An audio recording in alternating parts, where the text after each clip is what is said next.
मेरा नाम है ग्लोरी और आज की इस वीडियो में हम आप लोगों को बताने वाले हैं chemistry class 9 chapter number 4 structure of atom का पार्ट नंबर 3। इस पार्ट 3 में हम सिर्फ दो टॉपिक्स देखेंगे जो कि है हमारा आइसोटोप्स एंड आइसोबार्स। तो चलिए शुरू करते हैं।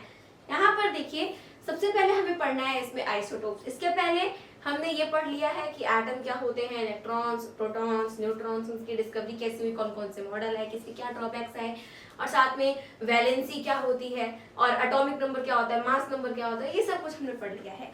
आज की इस वीडियो में हम सिर्फ लास्ट के दो टॉपिक्स बचे हुए हैं वही पढ़ेंगे जो कि आइसोटोप्स एंड आइसोबार्स। तो देखिए, सबसे पहले आता है आइसोटोप्स। आइसोटोप्स क्या होते हैं? आइसोटोप्स ऐसे एटम्स होते हैं जो कि क्या है, सेम एलिमेंट के हैं। मतलब वो सेम एलिमेंट के एटम है। जैसे कि अगर क्लोरीन है तो क्लोरीन एक एलिमेंट है, तो क्या है कि वो क्लोरीन के ही एटम होंगे, क्लोरीन के ही दो एटम होंगे वो, जिनका जो आपका क्या होगा, जो आपका मास नंबर होगा वो डिफरेंट होगा, लेकिन एटॉमिक नंबर आपका सेम होगा। अगर हम बात करें क्लोरीन की, तो क्लोरीन एक एलिमेंट है। अब यहाँ पर एक क्लोरीन का एटम है और इधर भी एक क्लोरीन का एटम है। इस क्लोरीन के एटम का जो मास नंबर है, मान लीजिए वो 35 है, और इसका जो मास नंबर है वो 37 है। इसका जो एटॉमिक नंबर है वो मान लीजिए 17 है, इसका भी 17 है। तो ये दोनों आपके क्या होंगे? ये दोनों आपके होंगे आइसोटोप्स। क्या होंगे? ये आइसोटोप्स होंगे। इसका मतलब आइसोटोप्स ऑफ क्लोरीन, मतलब कि इसमें क्या है कि क्लोरीन आपका सेम एलिमेंट हो गया, ये भी क्लोरीन, ये भी क्लोरीन, एलिमेंट सेम है। तो पहला यहाँ पर क्या आया, सेम एलिमेंट के होंगे, ठीक है, सेम एलिमेंट के होंगे। दूसरा क्या है, इनका जो एटॉमिक नंबर है वो क्या है, सेम है। तो हम यहाँ पर लिखेंगे same atomic number, same atomic number. लेकिन अगर हम बात करें लास्ट चीज जिससे ये आइसोटोप्स बन जाते हैं, तो वो है डिफरेंट मास नंबर। इसका मास नंबर 35 है, इसका मास नंबर 37 है। तो यानी कि यहाँ पर डिफरेंट क्या हो गए, मास नंबर हो गए। तो ये कंडीशन किसके लिए होंगी, आइसोटोप्स के लिए होंगी। सेम एलिमेंट के होंगे आपके दोनों एटम्स, जिनका एटॉमिक नंबर भी सेम होगा लेकिन मास नंबर डिफरेंट होगा। अब जैसा कि हम जानते हैं कि जो आपका एटॉमिक नंबर होता है वो किसके इक्वल्स टू होता है, number of electron. Atomic number is equals to number of electrons and number of electrons is equals to number of protons. That's why atomic number जो होगा वो नंबर ऑफ प्रोटॉन्स के भी इक्वल होगा। तो अगर यहाँ पर मेरा एटॉमिक नंबर 17 है, तो इस केस में मेरे पास इलेक्ट्रॉन भी कितने होंगे, 17 होंगे। मेरे पास इलेक्ट्रॉन भी 17 होंगे, मेरे पास प्रोटॉन भी क्या होंगे, 17 ही होंगे, क्योंकि इलेक्ट्रॉन और प्रोटॉन किसी भी एटम में इक्वल होते हैं। तो 17 इलेक्ट्रॉन हो गए, 17 प्रोटॉन हो गए। लेकिन अगर हम बात करें किसकी, अगर हम बात करें यहाँ पर न्यूट्रॉन्स की, तो न्यूट्रॉन्स का नंबर यहाँ पे डिफरेंट आएगा। कैसे न्यूट्रॉन्स कैसे निकालेंगे, हमारा ये है मास नंबर। मास नंबर क्या होता है, protons, number of protons plus क्या होता है, number of neutrons. Number of proton 17 है, तो 35 में से 17 माइनस कर देते हैं, 15 में से 7 गया, कितना आ जाएगा, इधर आ गया 8 और 2 में से 1 गया 1, यानी कि मेरे पास न्यूट्रॉन कितने आ गए, 18 आ गए। इस केस में मेरे पास न्यूट्रॉन 18 है। ठीक, अगर हम वही बात करें इसकी, तो इसमें भी आपके 17 इलेक्ट्रॉन है, इसमें भी आपके 17 प्रोटॉन्स हैं, और लेकिन अगर हम बात करें इसमें किसकी, न्यूट्रॉन्स की, तो 37 माइनस 17 क्या हो जाएगा आपका हो जाएगा यहाँ पे 20 न्यूट्रॉन्स। इसमें न्यूट्रॉन क्या हो गए, 20 हो गए। तो आपको यहाँ पे दिख रहा है कि मास नंबर इनका डिफरेंट क्यों है, इनमें इलेक्ट्रॉन इक्वल होते हैं, प्रोटॉन इक्वल होते हैं, न्यूट्रॉन डिफरेंट होते हैं। इलेक्ट्रॉन इक्वल होते हैं, प्रोटॉन इक्वल होते हैं, न्यूट्रॉन डिफरेंट होते हैं। ठीक है, तो ऐसे जो एटम्स होते हैं उनको हम क्या बोलते हैं, उनको हम बोलते हैं आइसोटोप्स। तो अगर हमने क्लोरीन का एग्जांपल लिया तो ये हो गए आइसोटोप्स ऑफ क्लोरीन। ठीक है, तो यानी कि यहाँ पर क्या होगा, बेसिकली यहाँ पे क्या होगा कि इलेक्ट्रॉन और जो प्रोटॉन होंगे वो इक्वल होंगे, लेकिन न्यूट्रॉन यहाँ पे डिफरेंट हो जाएंगे, और न्यूट्रॉन डिफरेंट होंगे, बस उसी की वजह से आपका मास नंबर भी डिफरेंट आएगा। देखिए, in nature most of the elements have a number of atom which have the same atomic mass, same atomic number, उनका एटॉमिक नंबर क्या होता है, सेम होता है, बट डिफरेंट मास नंबर, लेकिन मास नंबर उनका डिफरेंट होता है। Such atoms of an element are called isotopes. ठीक है, thus isotopes are atom of the same element having the same atomic number, same element having the same atomic number but different mass numbers. तो isotopes ऐसे atoms होते हैं जो कि same element के होते हैं, same atomic number होता है लेकिन different mass number होता है, तो वो क्या हो गए हमारे isotopes हो गए। और कुछ चीजें जान लेते हैं हम आइसोटोप्स के बारे में, जैसे कि आइसोटोप्स की केमिकल प्रॉपर्टीज अगर हम देखें तो आइसोटोप्स की केमिकल प्रॉपर्टीज क्या होती हैं। देखिए आइसोटोप्स की जो केमिकल प्रॉपर्टीज होती है ना वो आइडेंटिकल होती हैं। आइडेंटिकल क्यों होती हैं, क्योंकि हमने पढ़ रखा है कि जो आपकी जो केमिकल प्रॉपर्टीज होती है वो डिपेंड करती हैं वैलेंस इलेक्ट्रॉन्स पे, वैलेंसी पे किसी भी एलिमेंट के। आइसोटोप्स के केस में अगर हम देखें तो जो इलेक्ट्रॉन्स हैं वो क्या है, इलेक्ट्रॉन्स आपके इक्वल हैं। ठीक है, इलेक्ट्रॉन्स आपके इक्वल हैं। ओके, अब यहाँ पर अगर हम बात करें किसकी, अगर हम बात करें इलेक्ट्रॉन्स इक्वल हैं, प्रोटॉन्स इक्वल हैं, आइसोटोप्स में प्रोटॉन्स भी इक्वल हैं। तो अगर इलेक्ट्रॉन्स और प्रोटॉन्स आपके इक्वल हैं और इस वजह से हमारी जो इलेक्ट्रॉनिक कॉन्फ़िगरेशन होती है दोनों की, ठीक है, इलेक्ट्रॉनिक कॉन्फ़िगरेशन जो होगी दोनों की वो भी क्या होगी, सेम होगी। वो आपकी क्या हो जाएगी, सेम हो जाएगी, जिस वजह से उनके वैलेंस इलेक्ट्रॉन्स भी सेम हो जाएंगे। ठीक है, वैलेंस इलेक्ट्रॉन्स भी सेम हो जाएंगे, जिस वजह से जो उनकी केमिकल प्रॉपर्टीज होंगी वो क्या हो जाएंगी, आइडेंटिकल हो जाएंगी। इसको हम फिर से समझते हैं।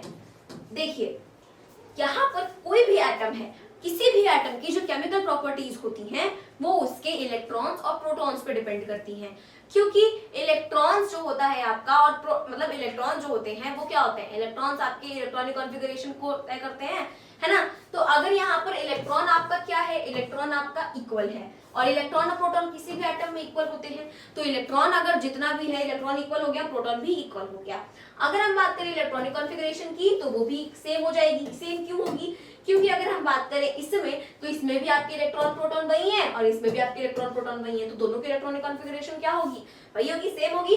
तो दोनों की जब इलेक्ट्रॉनिक कॉन्फ़िगरेशन सेम होगी तो उनके वैलेंस इलेक्ट्रॉन भी सेम होंगे, है ना। अगर मान लीजिए उनका एटॉमिक नंबर 17 है तो उनकी इलेक्ट्रॉनिक कॉन्फ़िगरेशन क्या हो जाएगी, K में 2 आ सकते हैं, L में 8 आ सकते हैं, M में 18 आ सकते हैं।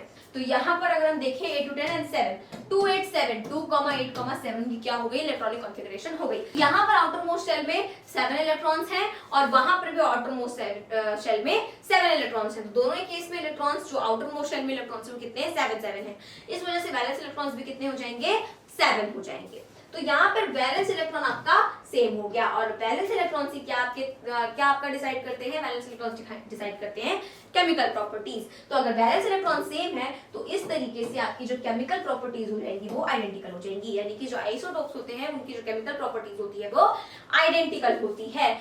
All the isotopes of an element contain the same number of electrons because of which they have identical electronic configuration, है ना, having the same number of valence electrons। ठीक है, क्योंकि सभी आइसोटोप्स के पास जो इलेक्ट्रॉन होते हैं उनका नंबर सेम होता है, इस वजह से उनकी जो इलेक्ट्रॉनिक कॉन्फ़िगरेशन होती है वो भी आइडेंटिकल होती है और यहाँ पे उनके जो वैलेंस इलेक्ट्रॉन्स होते हैं वो भी सेम हो जाते हैं। Since all the isotopes of an element have identical electronic configurations containing the same number of valence electrons, therefore all the isotopes show identical chemical properties। तो यानी कि आइसोटोप्स की केमिकल प्रॉपर्टीज हमेशा क्या होंगी, आइडेंटिकल होंगी, यानी कि सेम ही होंगी। नेक्स्ट क्या है, physical properties of all the isotopes. देखिए केमिकल प्रॉपर्टीज हमेशा किस पे डिपेंड करती हैं, हमेशा आपके एटॉमिक नंबर पे, मतलब कि एटॉमिक नंबर यानी कि प्रोटॉन्स पे और किस पे, इलेक्ट्रॉन्स पे डिपेंड करती हैं। लेकिन अगर हम बात करें किसकी, फिजिकल प्रॉपर्टीज की, तो फिजिकल प्रॉपर्टी किसी भी एटम की किस पे डिपेंड करती है, मास नंबर पे डिपेंड करती है। और हमको पता है मास नंबर क्या होता है, number of protons plus number of neutrons. तो न्यूट्रॉन्स यहाँ पर आ गया। अब न्यूट्रॉन्स तो पहले वाले के केस में दूसरा है और दूसरे वाले केस में दूसरा है। पहले वाले क्लोरीन के एटम में न्यूट्रॉन का नंबर 18 है, दूसरे वाले में 20 है। तो यानी कि यहाँ पर आपका मास नंबर चेंज आ जाएगा। इस वजह से जो आपकी फिजिकल प्रॉपर्टीज होती हैं आइसोटोप्स की वो डिफरेंट होती हैं। Due to the presence of different number of neutrons, the masses of all the isotopes and element are slightly different. Since the masses of the isotopes of an element are slightly different, therefore the physical properties of the isotopes of an element are slightly different. अगर हम क्या करें, यहाँ पे 35 है, यहाँ 37 है, ठीक है। अब जरा मुझे बताइए नंबर ऑफ प्रोटॉन्स इसमें कितने हो गए? नंबर ऑफ प्रोटॉन्स हो गए 17, तो 17 प्लस इधर मेरे पास 35 है, पर ये तो मास नंबर है। हाँ, तो 17 प्लस, अब न्यूट्रॉन्स कितने हमने निकाले थे? 18 निकाले थे, तो 17 प्लस 18 मेरा आ गया 35। यानी कि देखिए मास नंबर क्या है? 35 है। वैसे ही अगर हम निकालें यहाँ पे, तो 17 प्लस यहाँ पे क्या हो जाएगा? मैंने न्यूट्रॉन हमने निकाले थे 20, तो 17 और 20 क्या हो जाएगा? 37। तो 37 इसका मास नंबर आ गया। तो इसका मतलब कि यहाँ पर मास नंबर जो है आपके, मास नंबर जो है आपके वो क्या है? वो आपके डिफरेंट है। इस वजह से आपकी फिजिकल प्रॉपर्टीज भी क्या होगी? डिफरेंट होगी, क्योंकि फिजिकल प्रॉपर्टीज हमेशा मास नंबर पे डिपेंड करती हैं, ना कि एटॉमिक नंबर पे। नेक्स्ट हमारा टॉपिक है फ्रैक्शनल एटॉमिक मास होने का रीजन। फ्रैक्शनल एटॉमिक मास क्या होता है? फ्रैक्शनल एटॉमिक मास मतलब जैसे कुछ ऐसे एटम्स होते हैं जिनका जो एटॉमिक मास होता है, कुछ ऐसे एलिमेंट्स होते हैं जिनका जो एटॉमिक मास होता है वो आपका क्या होता है? होल नंबर में नहीं होता। जैसे 35.5 U, ये किसका एटॉमिक मास होता है? क्लोरीन का होता है। तो क्लोरीन का अगर हम बात करें तो इसका जो आपका एटॉमिक मास है वो होल नंबर में नहीं है। होल नंबर में है? नहीं है। किस में है? फ्रैक्शन में है, या फिर हम कह सकते हैं होल नंबर नहीं है, डेसिमल में है। अरे यार डेसिमल में है, आप इसको फ्रैक्शन में कन्वर्ट कर सकते हैं ना, 355/10, राइट। तो वैसे ही आपका है, तो ये क्या है? फ्रैक्शनल एटॉमिक मास है। तो फ्रैक्शनल एटॉमिक मास हम इसे ही बोलते हैं जब आपका एटॉमिक मास होल नंबर में ना होकर के किसमें एग्जिस्ट करे? फ्रैक्शन में एग्जिस्ट करे। देखिए, the fractional atomic masses of element are due to the existence of their isotopes having different masses. Isotopes having different masses. Existence अगर हम देखें, फ्रैक्शनल एटॉमिक मास क्या होता है वो तो हम जानते हैं। अगर फ्रैक्शनल एटॉमिक मास का हम रीजन देखें, क्योंकि हम यहाँ पे क्या पढ़ रहे हैं? रीजन पढ़ रहे हैं, ठीक है। फ्रैक्शनल एटॉमिक मास क्या होता है वो तो बस 2 लाइन का है। रीजन हम यहाँ पे पढ़ना है। रीजन आपका क्या होता है कि उसके जो आइसोटोप्स होते हैं उनका डिफरेंट मास नंबर। मान लीजिए कि कुछ आपके क्लोरीन के एटम है जिनका है 35 आपका मास नंबर, कुछ क्लोरीन के एटम है जिनका मास नंबर 37 है, पहले ही देखा है, ठीक। तो उसमें क्या होगा कि अगर आपको मास नंबर लिखना होगा, मतलब अगर नॉर्मली आपको क्लोरीन के एटम का मास नंबर लिखना होगा तो क्या होगा? क्या आप 35 लिखेंगे? 37 वाले बोलेंगे कि हमको क्यों नहीं लिखा, ये तो गलत बात है।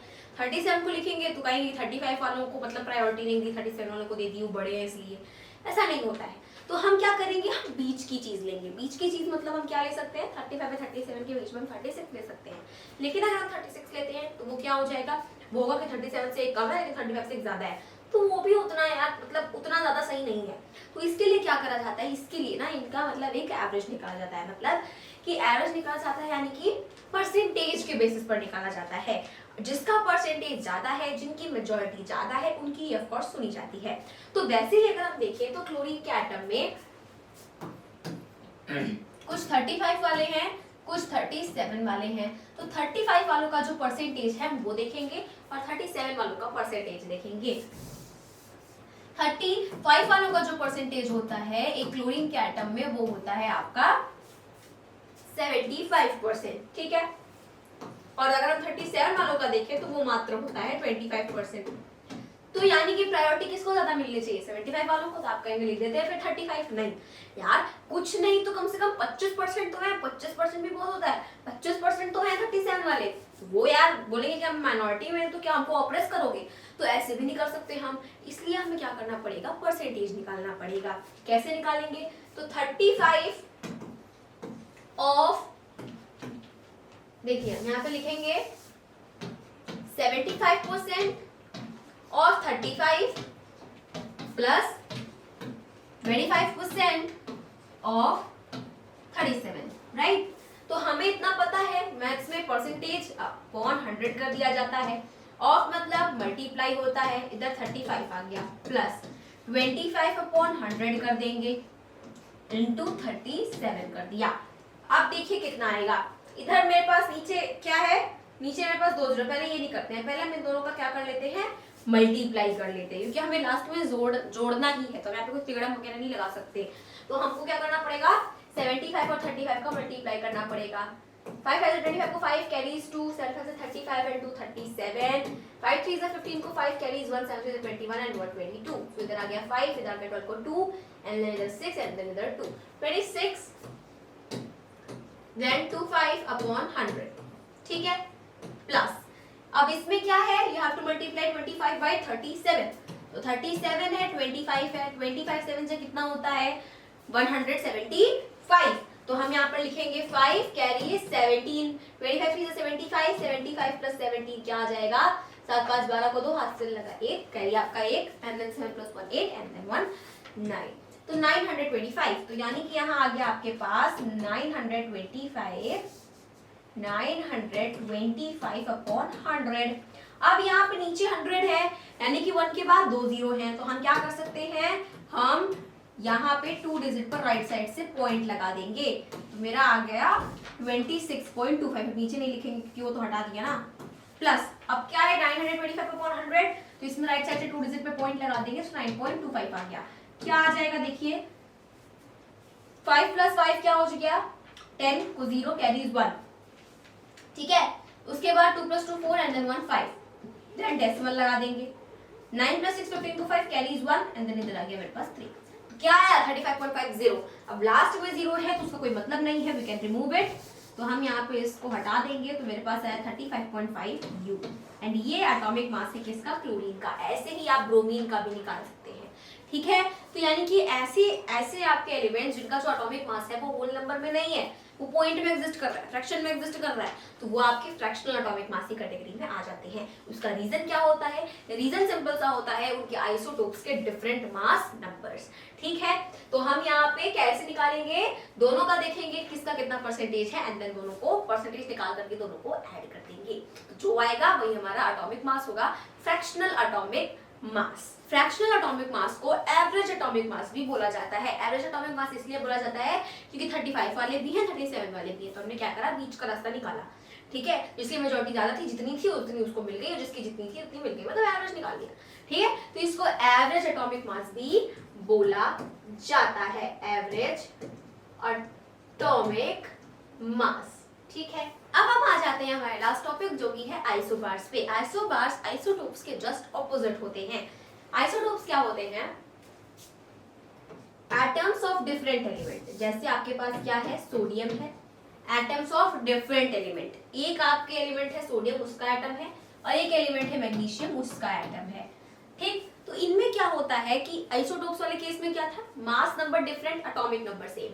इसमें क्या है कि आपका मास नंबर सेम होगा, एटॉमिक नंबर डिफरेंट होगा। मतलब इसका एटॉमिक नंबर अगर 11 तो इसका भी एटॉमिक नंबर 12, अगर इसका एटॉमिक नंबर 11 तो इसका एटॉमिक नंबर 12। अगर इसका मास नंबर आपका 24 है तो इसका भी 24 होगा।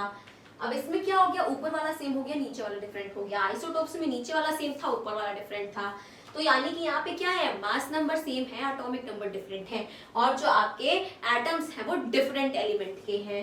तो ये आपका क्या बन गया, ये आपका बन गया आइसोबार्स। इनको हम क्या बोलेंगे, इनको हम बोलेंगे आइसोबार्स, ठीक है। अब इसमें क्या होगा कि जैसे कि आइसोटोप्स के हमने 3 कंडीशंस देखी थी, सेम एटम होने चाहिए, सेम एलिमेंट के एटम होने चाहिए, उनका एटॉमिक नंबर सेम होना चाहिए, मास नंबर डिफरेंट होना चाहिए, then they will be called isotopes. Isobars में क्या होता है, एटम्स डिफरेंट एलिमेंट के होने चाहिए, एटम्स डिफरेंट एलिमेंट के होने चाहिए, पहला कंडीशन। दूसरा, एटॉमिक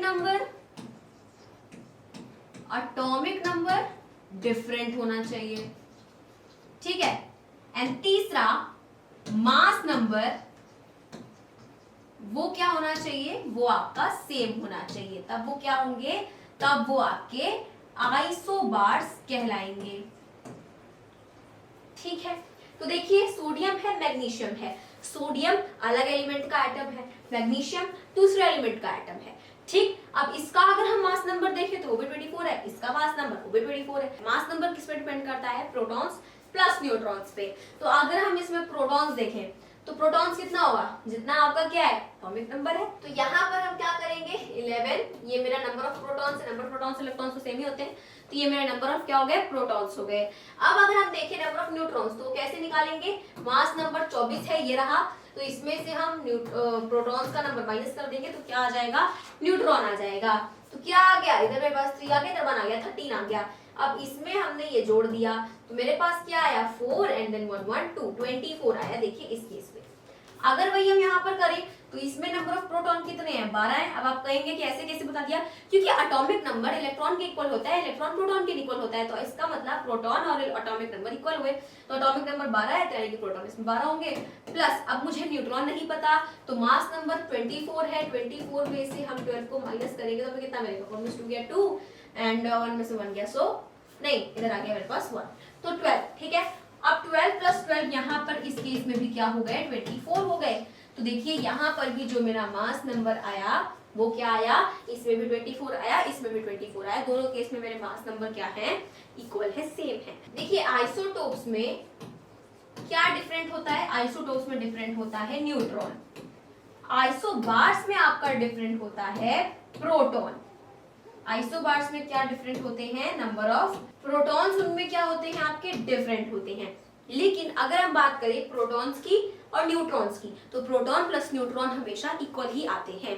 ठीक है, प्रोटॉन्स के आपके आगे पीछे हो जाएंगे, ये नंबर आपका डिफरेंट हो जाएगा, लेकिन अगर आप प्रोटॉन्स और न्यूट्रॉन्स को ऐड करेंगे तो वो क्या आएगा? इक्वल ही आएगा। यहाँ पर देखिए 11 प्लस 13 और यहाँ पे 12 प्लस 12। ठीक है, तो यहाँ पर हमारा न्यूट्रॉन भी डिफरेंट है, प्रोटॉन भी डिफरेंट है, लेकिन दोनों का अगर आप ऐड करेंगे तो आपको मास नंबर से मतलब है ना, तो मास नंबर हमेशा क्या आएगा? सेम आएगा। एक हम बहुत ही फेमस आइसोबार लेते हैं जो कि है कैल्शियम का और आर्गन का। कैल्शियम है और आर्गन है। कैल्शियम का एटॉमिक मास 20 होता है, आर्गन का 18 होता है। इसका मास नंबर 40 होता है, इसका भी 40 होता है। तो देखिए atoms of different element having different atomic mass but same mass number. ठीक है, एटॉमिक मास ना एटॉमिक नंबर, तो इनका जो मास नंबर है वो क्या है? सेम है। तो अगर हम क्या करें? अगर हम इसको कैलकुलेट करेंगे तो देखिए नंबर ऑफ प्रोटॉन 20 आ गए, प्लस नंबर ऑफ न्यूट्रॉन कैसे निकालेंगे? 40 में से 20 को माइनस कर देते हैं तो हमें मिलेगा 20। तो यहाँ 20 प्लस 20 क्या आ गया? 40 आ गया। तो इस केस में मास नंबर आपको कितना आया? 40 आया। वैसे ही अगर मेरे पास 18 प्रोटॉन है इसमें, प्लस न्यूट्रॉन कैसे निकालेंगे? 40 में से 18 घटा देते हैं तो मेरे पास 22 आ जाएगा। तो 18 और 22 क्या हो गए? 18 22 मेरे पास फिर से 40 हो गए। तो इस हिसाब से 40 वही सेम मास नंबर आ गया।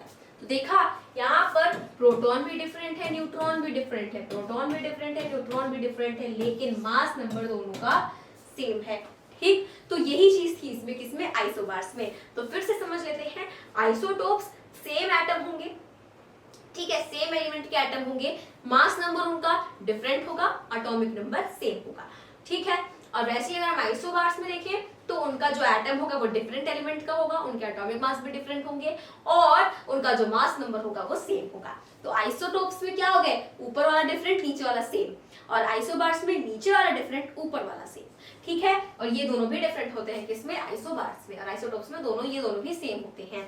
तो इस तरीके से ये था हमारा chapter number 4 that was structure of atom. इसी के साथ साथ हमारी क्लास 9 की केमिस्ट्री होती है खत्म। मिलते हैं अपने अगली वीडियो में, तब तक के लिए मेरे सभी दोस्तों को मेरी तरफ से जय हिंद, जय भारत।